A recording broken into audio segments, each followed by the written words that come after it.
A lot of people don't know. Y'all got a gem here in Jimmy Butler. I disagree with everything he did with the Miami Heat and how he went about it, but that dude can really play. That dude can really play. And I tell you this, if everybody stays healthy, they won't be in the playing game. They'll be in the playoffs. Okay. Tim, are you gassing these people? Or you really think that if the Warriors stay healthy, they will be in the playoffs? If Draymond Green stay healthy, they will be in the playoffs. Okay. Well, shout out to the Warriors fans. Y'all agree with Tim? Y'all think the Warriors making the playoffs with Jimmy Butler and that crew? Man, that was strong words from Tim Hardaway, but I kind of echo these same sentiments when before they made the trade, and it was sources out saying the trade was going to be made. I felt the same way. Tim Hardaway talked about the Warriors' ceiling with Jimmy Butler this year. The only issue is probably just the chemistry, and not having enough time before the playoffs to kind of get that chemistry right. But with Jimmy Butler, you never know. Like I said, he's one of the best, one of the hardest working players. And the Warriors right now, they're currently in that 10th seed, which is it's still a play-in tournament position if the playoffs started today. But the standings are so close right now, they're only 3 games back from a 6th seed, which wouldn't be a play-in position. It would be a playoff position, a guaranteed spot. And you wouldn't have to do that play-in and drain unnecessary energy before you have to start the playoffs. So if they can get on a nice streak here, they can, get that playoff spot. They can even probably move up closer than number 6 seed. So we'll see what happens there. But in the 4 games prior to the All-Star break, the Warriors were 3-1 with Jimmy Butler. So it seemed to be working out pretty well. But Tim Hardaway talked about Jimmy Butler being a gem for the Warriors, and he also talked about how certain players on that Gil's Arena who could play in his era in the 90s.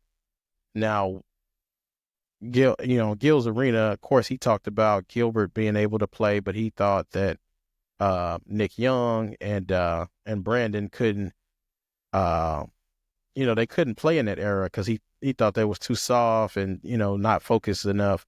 But when he didn't say Jimmy Butler could or not, but I believe in his heart that he believed Jimmy Butler could because Jimmy Butler is a 90s type player, very physical, very aggressive, a tough player.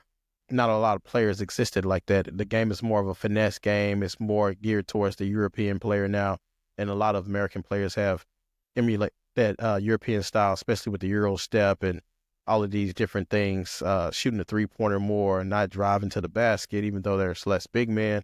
Jimmy Butler gets it done in a myriad of ways, whatever it takes to get it done. Remember, they used to talk about Floyd Mayweather being an astute businessman in boxing because he only brought what was necessary to win the fight. He didn't try to duke it out with somebody. He would, hit and not get hit. And he would keep it simple like a businessman would and get the task done. Now, Jimmy Butler isn't some kind of elite scorer or elite shooter or elite rebounder or elite assist man, but, he's that Swiss Army knife who can provide whatever you need on that given night. So if you need rebounds, he can do that night. If you need assists that night, he can do that. If you need points, he can do that as well.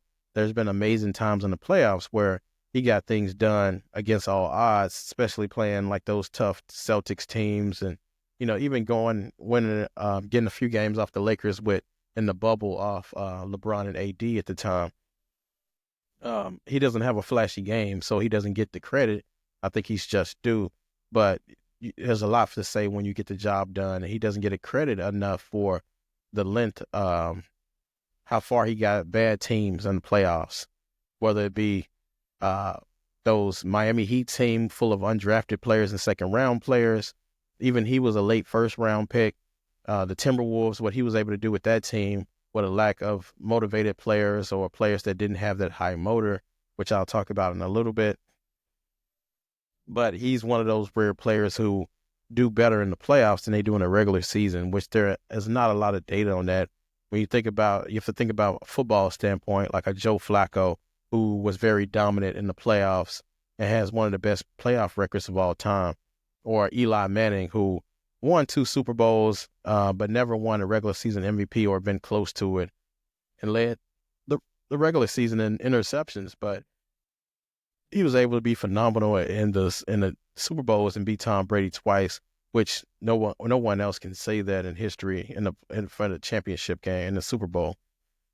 But if Golden State wins another ring, which is possible this year, like Tim Hardaway alluded to this, if they can stay healthy, because they do have aging stars in Steph Curry, Draymond Green, and even Jimmy Butler. Most of these players are 35 and older, so this is pretty much getting to the end for these players. Even a Buddy Hield to some degree is a little bit older, and if these players can stay healthy, which is true for every team, if your key players can stay healthy and because you're not going to have a lot of depth to go off. They don't go deep in the benches in the playoffs. If you can keep a hold of this going forward, it'll bode well for the team. But I think this trade will work because I think about the trade for that they did Jimmy for Wiggins was similar to the trade that they did for Kevin Durant for Harrison Barnes, not in the terms of skill level, but just in terms of what they needed. So when you think about Andrew Wiggins, he's athletic, can jump out of the gym, just talented all around, can do a lot of things, but he has a low motor. You won't have that problem with Jimmy Butler. He doesn't have a low motor. He doesn't know how to go at slow speeds. He's giving you his energy all night. And when you saw in the bubble when he was draped over the banner and he was exhausted because he gave everything he had put up like 40 points that game, played all these minutes, is because that's what Jimmy Butler does. Not saying Andrew Wiggins doesn't work hard, but he just has a low motor for whatever reason. It's not a lot of players like Jimmy Butler. So from an effort standpoint, Jimmy Butler is head over heels better than Andrew Wiggins. And Jimmy Butler can, as well as Steph Curry, can add to their legacies with a win, with a Super Bowl win. I mean, I said Super Bowl win, but an NBA Finals win. Steph, if he win another ring, he would have the same amount as Kobe and Magic Johnson. He would also, I think, would need another Finals MVP, because if he doesn't win another one, but he gets another title, he'll have 5 rings with only 1 MVP, Finals MVP. But, being 2 for 5 would look a lot better than that 1 for 5, even though I think he deserved the Super Bowl, Finals MVP over Iguodala. Unfortunately, he didn't get that. So I think he would need not only the Finals, an NBA Finals championship, but he would also need a Finals MVP as well. And Jimmy Butler, I think, will move up with the NBA Finals championship.